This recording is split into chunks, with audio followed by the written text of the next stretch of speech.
Hey, this is JT, and welcome to another episode of The Critical Thought. Hey there, Lady C here. How y'all doing this afternoon, this evening, or whatever time it is around the world? Yeah, we just wanted to reach out to everyone. Today, if anyone's been watching television, you couldn't avoid what's taking place right now. And that is the 20th year since 9/11. And as we was watching the television throughout the day, we was just thinking, this is really an interesting time. And for us in many ways, the reason why is because we live here in Washington, D.C., and we were actually here when 9/11 hit. And we just wanted to share some of our thoughts of what that day was like. And especially when we look at it and think of it in terms of being one of Jehovah's Witnesses and the way our religious teachings are, what we believe. For those who are still in the organization, 9/11 was an interesting time for those who are involved in the Jehovah's Witness religion. So Lady C and I, we just wanted to kind of walk you back through what that period for us was like. I remember for myself, it was really just a regular day. We got up in the morning, we turn on WTOP, which everybody in Washington listens to because you get the traffic and weather report. And just like on any other day, the Beltway is busy, 270 is backed up, Wilson Bridge is backed up, just a normal, regular day. Lady C and I, for years, we've always commuted together. We drive in together. So like any other day, we drove downtown and I dropped her off for her job and I went on to my job and parked in the garage and went on upstairs. Beautiful day. In fact, today here in Washington, D.C., it's a very mild day. Sun is bright, just like it was on 9/11. And I remember so vividly, I was with some friends on my job. We had two people, Lynn and Sharon. They worked in the same department. Said we're gonna go up to the cafeteria and get something for breakfast and get a little coffee or something to drink. And I remember when we walked in, what we saw was a television up on the wall. And it was actually the first World Tower had been hit. And they was basically saying, though, an accident, plane hit the tower. And because I used to live in New York and when I was at Bethel, there was always helicopters, people taking the tour rides around Bethel. Or either you had like the little crop dusters that would fly by that had like little banners, advertising things and stuff, things of that nature. So when we heard of the plane hit accidentally, we was like, oh man, that's messed up. And as we were standing there watching the television, the second tower got hit. And it was at that moment that everything changed because everybody realized that was no accident. Plus, it was not a small plane. It was a commercial plane, which meant this commercial plane came from either LaGuardia, JFK, or from Newark. And we was like, oh my goodness. And then at that point, everybody was on the phones. Phones were ringing. People were trying to make calls.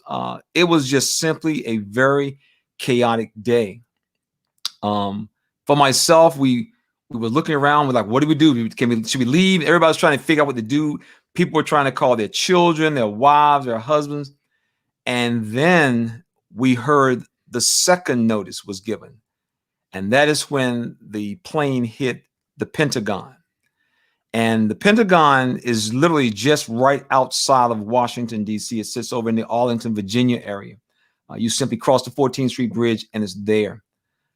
And then, of course, word came out and it was just spreading around everywhere. The news reporters, local TV stations, that there is a fourth plane that is heading for Washington, D.C. And I mean, it was on. I mean, it was literally on. And for my wife, it was even worse because of where she physically was actually located. Lady C, would you like to share with the audience where you were in relationship to the Capitol? Because it Yeah. changed everything. Yeah. I mean, when on that day, it was like you said, it was just regular every day. You dropped me off at work. At the time, we had just been out of the organization for about 3 years. And it was like, we only had one car at the time. And so you were, dropping me off and everything. But I remember I wasn't nervous at first because, everything was happening up in New York. Until we found out about the Pentagon getting hit. I don't even know when I found out about the Pentagon. It was like a big blur. But I do remember that because I work up the street from the Capitol. Yeah. And the next thing I knew, people in my office were like, it's coming to there's an airplane on its way to the Capitol. I had heard things about it had already crashed, from it was on its way there to, all kind of stuff. And I was like, oh my God. But I did keep my composure. And I remember you were telling me, I'm on my way to get you. And I was so nervous. I'm the kind of person that I just cannot stand by waiting for somebody to come and get me. So I thought, you know what? I'm going to meet him, because you only worked about 7 blocks from me.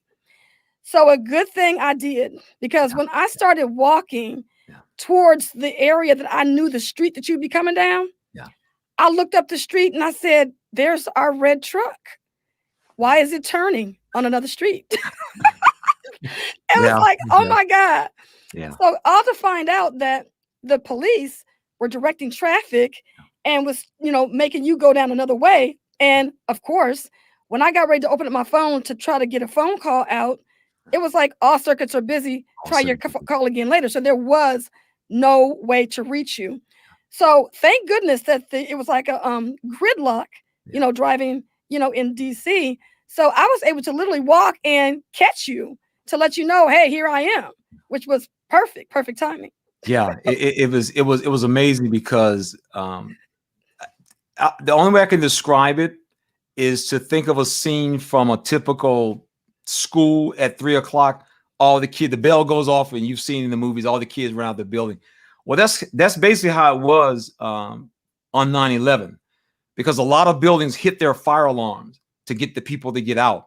And so when you go down to the garage, if you ever parked in an underground garage, you got to wait and get in line and behind other cars. And, and so they just held the gate up, just go. And as you were coming out of the garage, you could see literally the streets and the sidewalk was just filled with people because all the buildings downtown were emptying out. So all of these people were just everywhere. And the street I had to get on to go pick up Lady C was a one-way street. And so I told her, just there, I got to pass you. But because she actually worked on Pennsylvania Avenue, and the Capitol is also on Pennsylvania Avenue, and she's only just a few blocks away, they just blocked everything. And I remember the DC cop, he was like, go. And I'm like, I can't go. I got to keep going straight. I got to get my wife. And the traffic just literally just made you just go over. And so that's what we did. I pulled over and we finally got together, but all the circuits were dead. You couldn't make any phone calls. It was literally just on. And so and so that was a day that you never forget. Is if you've never been, we often talk about when we see people who are caught in things like Katrina, people caught in tsunamis. If you've never been caught in an event where literally just tens of thousands of people are trying to escape, it's just unreal. It's literally surreal. You really can't remember things and see things. You just remember moving. You just remember moving literally with the crowd.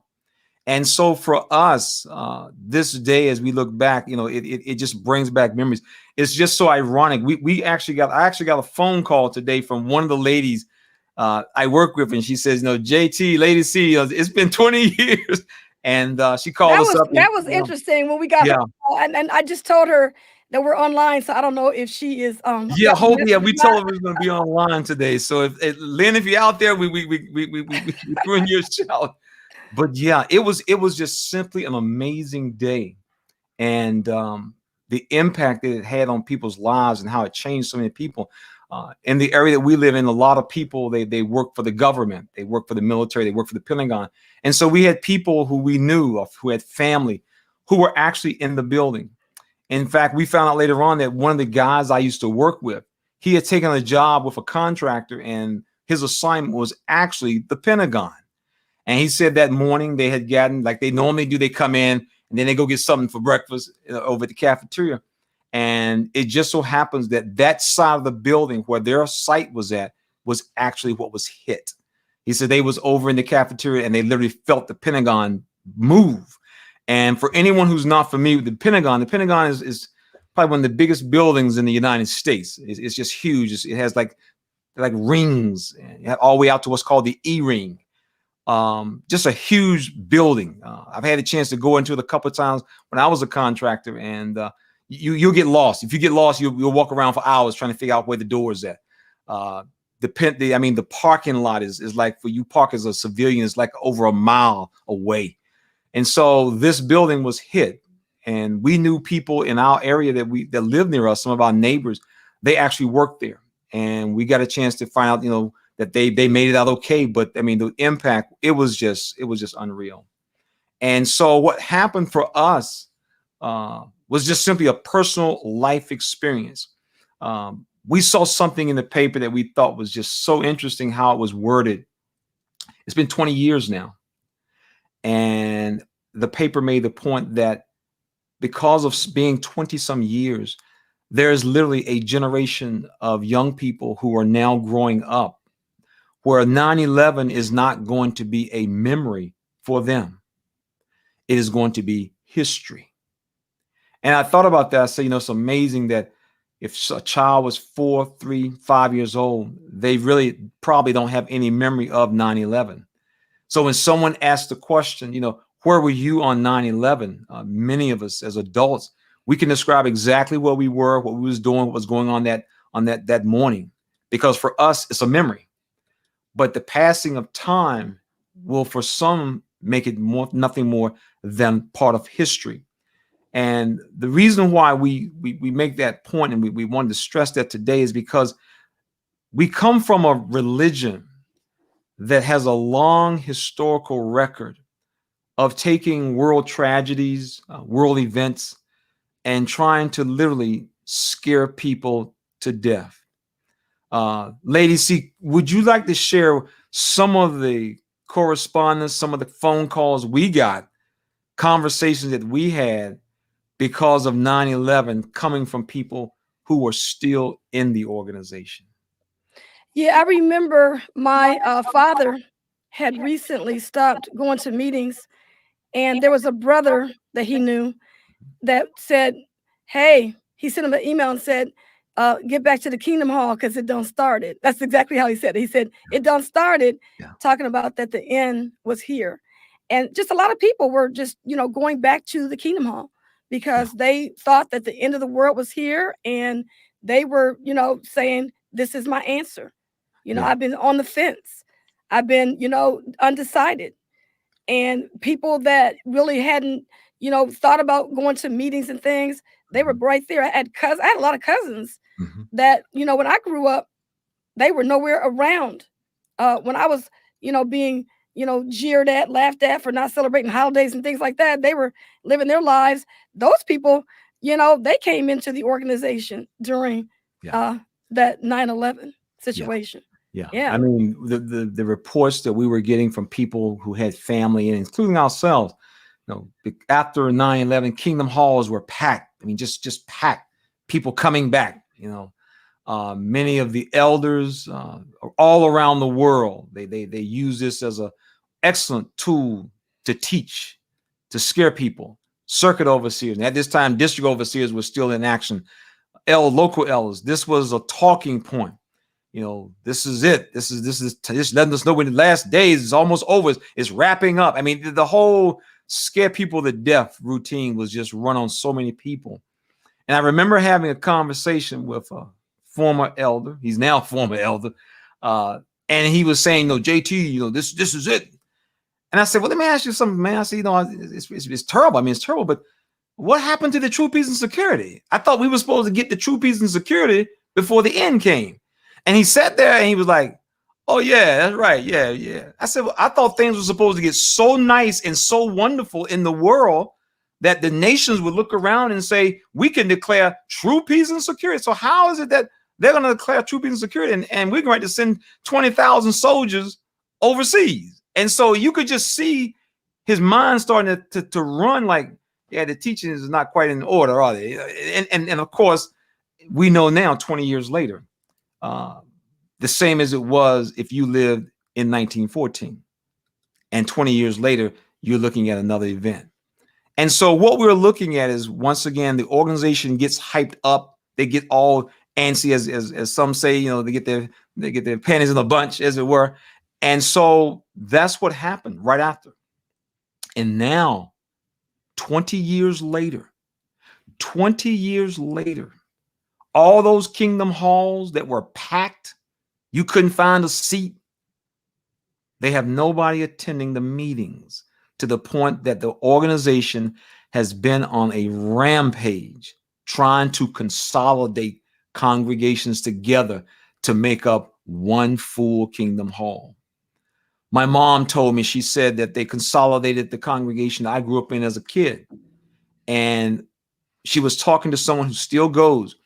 And the sister told my mom, she says, it's amazing. So many people at the hall now. People are just showing up. The crowds are large. The attendance is good. And my mom was like, well, y'all just combined two congregations together. I mean, what you expected? Of course, the kingdom hall is full. And so what we had looked forward to, of having two congregations in the county that I was from, because people had to drive all the way from one side of the county to the kingdom hall, we put two kingdom halls up because we had so many people attending. And now, 20 years after 9/11, they've had to shut one of the kingdom halls down and put it up for sale.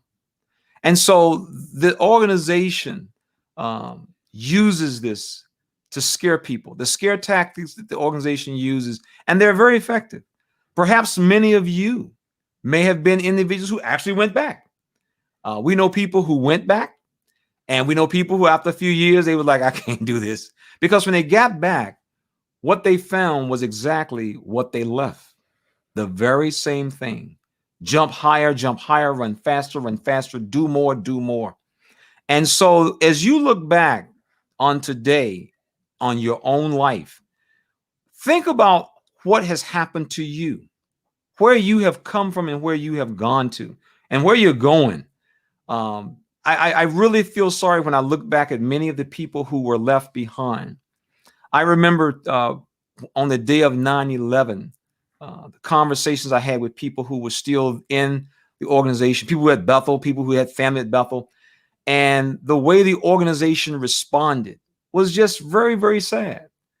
They saw people literally walking across the bridge.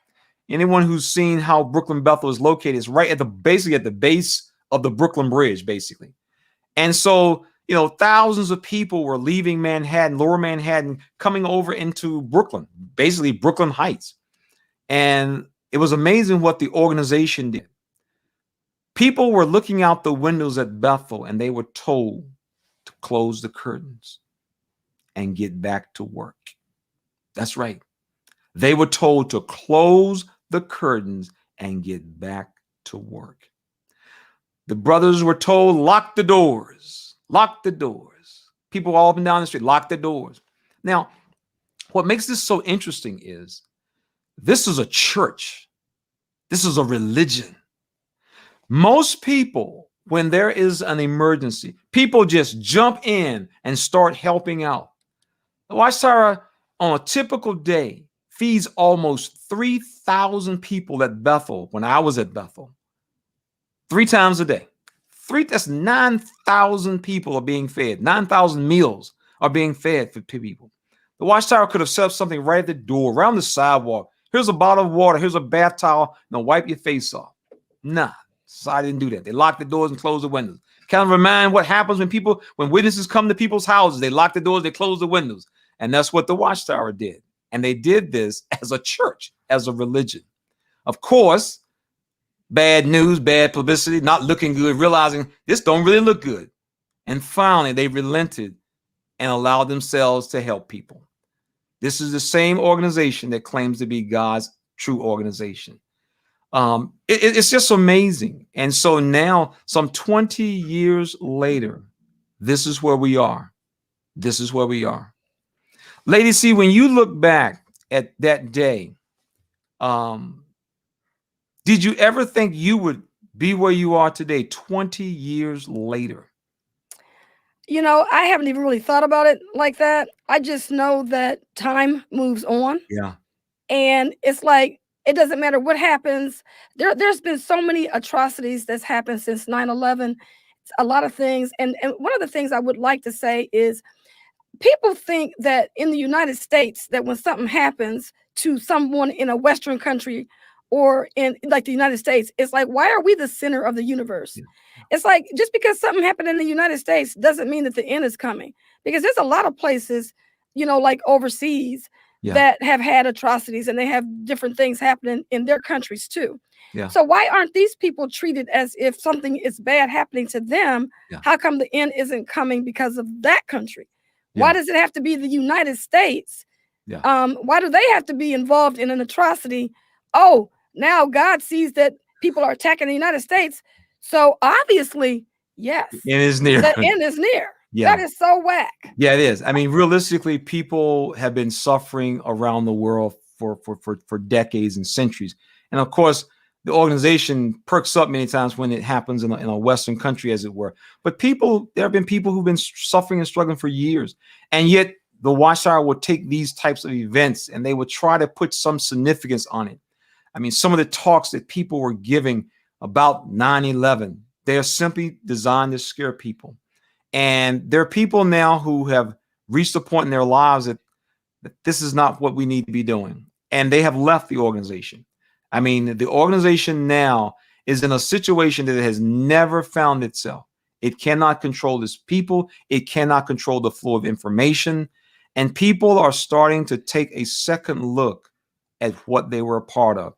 You know, we had left by that time, and I'm so thankful because as I look back now, you see world events and you realize that they are often just simply a spot on the channel of history of mankind.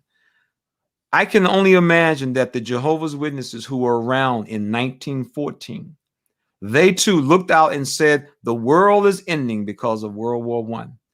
And today, 1914 is not a memory. 1914 is simply history. And now, this 9/11 event that many of us will take as memories, there is a new generation of young people who this will not be a memory for them. It will be a point in history. And the Jehovah's Witnesses are still sitting around waiting for the end to come. The end to come that was predicted by an organization to take place over 100 years ago. At some point, you've got to ask yourself, where is the problem? The problem is very clear. This organization has predicted the end of the world for in excess of 100 years. It's around the corner. It's near the corner. And the problem is, and this is really what makes it so sad, the organization has expected, required, and demanded that people literally give up their life and just move Watchtower products because the end is going to be soon. And today we see our parents, our grandparents, they're reaching the end of their lives. I mean, that's it. It really just touches me because I've seen my parents literally grow old. And many of you who are watching this video right now, if you were raised as one of Jehovah's Witnesses, you know what you was promised. You was promised by God that before the generation of 1914 dies out, this world all around us will be paradise. Our parents believed that. We made life choices. Our parents made life choices. And unfortunately, very unfortunately, many of us are now seeing the consequences. We are literally being impacted by the consequences of those choices that we made that were just simply bogus. The Watchtower has no more idea when the world is going to end than a wino downtown DC. In fact, you could have asked a wino downtown DC when the world would come to the end, and he would have been no more wrong than the Watchtower has been for the last 100 and almost 150 years almost. And that's sad. To have so many people around the world put their lives on hold just to move your products. That is so sad. And so today is a day for many people who were experiencing this, who lived through this, to reflect back on people who lost their lives, people who were trying to save people who lost their lives. And we see that as a group of people, as former Jehovah's Witnesses who are on the fence, we see that we were literally part of a group that took advantage of our natural fears and used it to work against us, because we simply look at where we are now. But as we've always said, regardless of what you've experienced, where you are right now, there is life after Watchtower. And for us, it's been over 20 years of life after Watchtower. And I would never, never go back. People have often asked us that question. JT, if they change this or change that, would you go back? Absolutely not. You must be crazy. And so, it's when you come to fully understand that this is not the truth. Because when things happen around the world, some people will say, well, maybe I need to go back. Maybe they got something right. When you really understand that we work for a book publishing company, when you really worked, all we did was hawking books. When you really understand that we're part of a high control group, yes, a cult, when you understand that, there's nothing that's going to make you want to go back. Not a thing. But and it goes beyond that, because when you think about if you are serving God for the right reason, it doesn't make a difference where you are. It's almost like, are you only doing this because of what you're going to get? Are you only trying to, be at a kingdom? Because in other words, they're saying, get to the kingdom hall because this is where the safety is going to be. So my thing is, if it's so safe being at the kingdom hall, then why is everybody on Zoom meetings, during COVID? Because if that was a safety net, no one would get COVID at the hall. I mean, this is the way they present it, as if to say that being at this kingdom hall is like some kind of a underground safety net for people to be at. So it's just critical thinking. It's just when you start thinking about why do we have to be at the hall? Every time something bad happens, I got to go back to this building. But then during the pandemic, no, everybody is being forbidden to go to this building. So it just makes you think about in other words, you got to stop being so emotional. Like when I was thinking about the 9/11, even though we were just fresh leaving the organization, we had been gone long enough to understand that this is not the truth. Yeah. So we didn't get all emotional about, oh, this is happening. Oh, where are we going to go now? How are we going to be saved? Because you're not going to be in no specific place. There's no specific place that you're going to be where you're going to be getting some kind of salvation for whatever. If God thinks that you should be saved, he's going to save you no matter where you are. And so you don't have to be at the Watchtower, Yeah, it's the organization creates itself. That's why they call it the ark, as they often use. We're like the ark. Come get into the ark. Right. And, so witnesses will often use this fear. We've talked to people who they experienced this fear. They went back and now they're gone because they see the same thing is there that was there before they left. And so it's been a very interesting day. We watched a number of different shows today. Many of you have watched perhaps shows yourself in your area. And it's a time of reflection. But when you look at it from the context that for the vast majority of us on this program right now, we think about how we would have viewed this if we were still in the organization.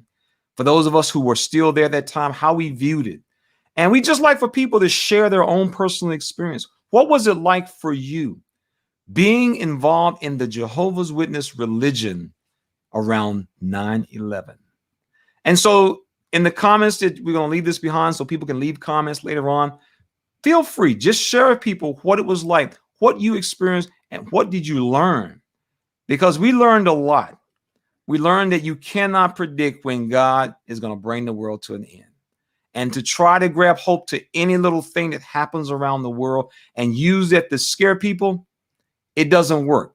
You can't scare people to serve God. You just can't. And that's what the Watchtower unfortunately uses time and time again. Unfortunately, it is a very effective tool for some people, but for others, they realized this is, this is not the case. And so we just wanted to take the opportunity today just to share with you guys what we actually saw and experienced living here in the Washington, D.C. area for 9/11. This has been JT. And this has been Lady C. Take care, and everyone enjoy the balance of your day. So I'm just gonna look at these comments here. Okay. And see if anybody wants to comment. Okay. I've been putting the comments right here on the screen. So let's see.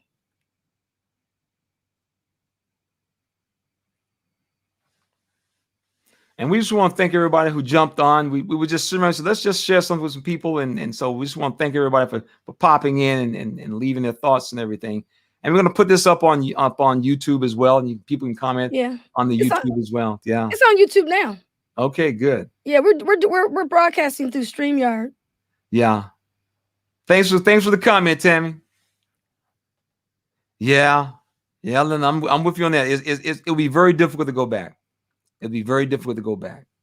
As they say, it reminds you of we often make the comparison because for former witnesses, we know how this really works. It reminds us of the Wizard of Oz, Dorothy, the Scarecrow, the Tin Man, the Lion. They ran around literally in fear until they found out the truth about the Oz. And for many of us, that's exactly the way we felt. When we began to critically start digging into the organization, asking questions that we weren't supposed to ask, reading books we weren't supposed to read, and having conversations with people we weren't supposed to be having conversations with, that's how many of us felt. It was as if like the little dog just pulled the curtain from behind and we saw what was going on. And once you realize what's going on, you can't go back. If a person leaves the organization because of something they may have done, they may feel that I sinned, I did what was wrong. But I'm going to tell you, when people leave this organization for doctrinal reasons, that's why I tell people, I had no problem with none of the witnesses. I got along fine. I was well respected as an elder. Fine. Everything's good. So when people try to run that thing about, you weren't happy. No, I was busy. They had us rolling like a dog. Okay. But I left because of doctrinal reasons. And so you can't change the basic core doctrines. We speak for God, shut up and listen. That's what they teach. There are 8 men in New York who basically, they speak for God. If you don't listen to what they say, you lose God's favor. And when you realize that, this is not the case. These guys are just simply men who are pretending to be what they're not. Right. And more people are starting to realize that, and they're just moving on with their lives. It takes time to get it together for all of us because we lost so much. Many of us lost careers. We lost school opportunities. I cannot imagine what could have been discussed. And think about this. In the last 20 years, you're looking at a situation where every year there would have been Jehovah's Witness kids who were graduating with college degrees in science, in medicine, in technology, and all the possible things that those kids could have actually begun to put in place. Every year, a different crop of kids would have graduated for the last 20 years. All of that brain power, all of that intelligence, simply not put to use because of what they were being taught. Right. And so you see how the organization will use people for their own personal benefits. We want the lawyers now, but you couldn't be a lawyer if you wanted to be a lawyer. They if it does not benefit the organization, you will not see them back up or slow down. But if it benefits you, you need to slow down. You need to reconsider. Think about this. Should you be doing this? That's what they'll tell you. And so, it's been a very interesting journey. And we encourage everybody to continue to do what you've always done. Ask the critical thinking questions and be willing to accept what the answers are, even if you don't like what the answer is.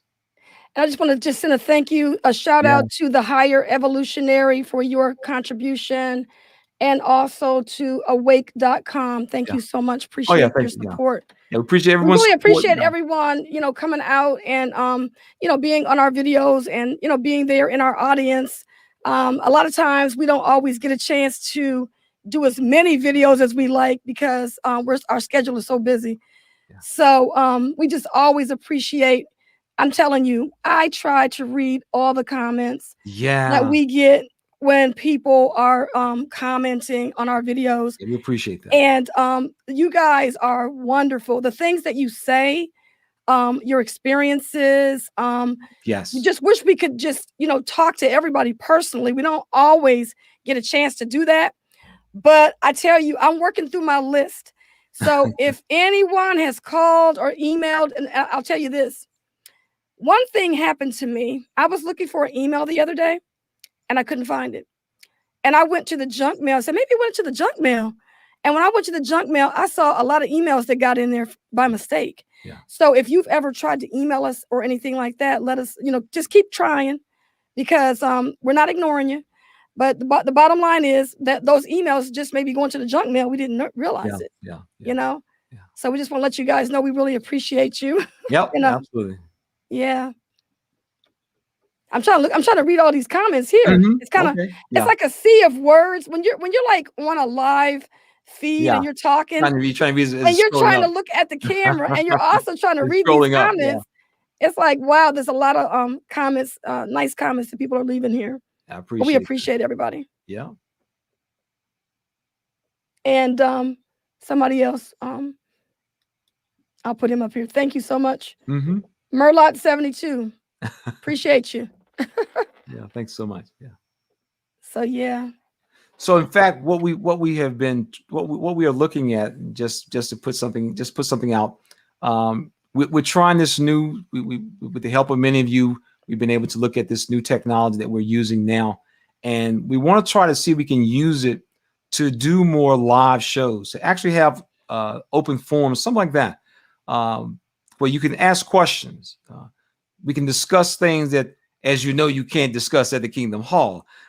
You can't ask the brothers many times, but we can discuss it here. We can talk about it here because we all realize that this has impacted our life. This is, as they say, this is no joke. This is no joke. People have lost families. People have lost relatives to this organization who have literally just cut them off, have nothing at all to do with them. But that's okay. That's okay. Because that is all by design. And that is why we cannot stress it enough that the internet is literally a game changer. It opens up doors. And whether with us or on our channel, any channel you go to, and I want you to think about any channel you go to as you read people's comments. If you see someone's comment and something rings and you say, that sounds like me, reach out to these people. Reach out to these people. We can help. Every hand can help. As they say, every voice can lift up and help. And so if we have people who have left the organization, and they work with us. They tell us, JT, if you guys can't call somebody, or if you can't get back to somebody, shoot them to me. I'll reach out and touch base. And if you can do that, do that. Because there's a lot of people around the world. We just got off the phone just a couple of nights ago with a gentleman in Japan. We had to set it up like, what was it, 14 hours? I think 14 hours, 13 hours difference? We had to set up because it was one day over here in America and another day over in Japan. We set it up, and this particular gentleman spoke English, and he was literally translating for someone who only spoke the Japanese language. I mean, there are people all around the world who are waking up, looking around, and realizing something is wrong. And all people need, the only thing that a person needs in this organization to get out is a confirmation. It's a confirmation. Once you can confirm in your mind, this is something wrong with this thing, you're out. You're out. And that is what the organization does not want you to get. They don't want you to get a confirmation. And that's why they tell people, don't read nothing negative about us. Don't go on the internet and look at anything. Don't listen to anything, because they know people will get a confirmation and they will be gone. That's when we left. We got our confirmation. And at that point, I had to turn my flock book in. I couldn't even give public talks anymore. I would call up a ministerial sir. I call him up and I say, look, I'm supposed to give a talk over in Southeast next year. Could you fill in for me this weekend? And he was so excited. Yeah, all right, JT, I got you covered. Got you covered. All right, man. Appreciate that, man. Because I couldn't stay on the stage and give no talk after a while. I just could not. I couldn't remember when I was saying to you, goodness. and I was like, "What is it about these talks?" Because you weren't sharing the information with me right at the time. I couldn't do it. And I was like, "Oh, it's only an hour." I couldn't do it. But at the time, I didn't realize that you were like, getting ready to pack up and get out of there. Pack up. Even though I could count field service time doing a public talk, I still couldn't do it. So I still couldn't do it. So, it was crazy. Yeah. So I mean, it has been an eventful day. I know here in the Washington D.C. area, there's been a lot of celebration, a lot of memorializing, and people getting together. It's somber, but it's also reflective, and people are looking at it and seeing this has happened, but we're going to move forward. And the same as people around the world deal with issues as witnesses, as former witnesses, we can go through this, deal with it, and move forward as well. And like I said, we just want to thank everybody who jumped on the last minute notice. We'll see if we can get it more organized and give you time to get situated next time so more people can participate. But we just want to thank everybody who came in. And I mean, we just had no idea when we set this channel up that we would be able to reach out and touch and impact as many people as we've come to realize over the last few years. I mean, it's really been, people are hurting, people want to know, but you just have no idea how many folks want to get out of this thing. And for a lot of people, they're just in a situation right now. They're just in a situation. And once their situation changes or improves, they're gone. They're gone. And so we just tell people, hang in there. Just realize that you're just going to deal with this for the time being. And when you're out, hit the ground running. Hit the ground running. That's what we tell people. And JT, I want to send out a special thank you to you because you made my job easy today. Because if we had to do this and we weren't on live, I would have to be sitting here trying to edit. So sometimes it's really nice doing a live video because at that point, once we're done, I don't have to edit anything. Oh yeah, it makes it so much nicer. So we're going to start doing, like you said, we're going to start doing this more often. I mean, you're gonna get you'll get everything. You'll get blemishes and everything, errors, mistakes, outtakes. It'll all just be live. But hey, it's all good. It's all good. And you forgot to take off your glasses. But there's a joke about the glasses. That's just a joke. Don't worry. We don't wear our glasses because of the glare. Yeah, the glare. I'm blind as a bat without these glasses. Let me put my glasses on. Blind as a bat. But yeah, so we have to get the non-glare glasses. The non-glare. Can you see the glaring? Okay. But anyway, that's why we don't wear our glasses during the broadcast. Yeah, it's been good. But I got mine on right now. Maybe that's why I couldn't see the stuff on the screen because I didn't have on my glasses. But I don't need glasses to read. Yeah. But yeah, so anyway, so we love you guys, and we're working on some more videos right now. I probably got about 50 videos that I need to do, but it takes a little bit of time. So we're gonna get there. We're gonna get these videos out. We're gonna be doing a series of videos pretty soon, so be on the lookout for those as soon as I can get my schedule right. So anyway, we are going to and they're still putting messages up here. This is okay. It's still putting. Oh, that's good. Okay. We'll have to work with them over there on the YouTube side and start chatting back and forth when we get done with Absolutely. Yeah. We're gonna jump on. Once we get off StreamYard, we're gonna jump over on YouTube right quick then. Yeah. Okay. So we're gonna start doing this more often. Yeah. All right. But I think everybody's gonna ask, and so we're just gonna try to see if we can work it in and get it done. Yeah. And I think I saw our buddy up the street, Mark O'Donnell, said hi. So hey, Mark, hey man, how's it going? Timmy, how y'all doing? Yeah.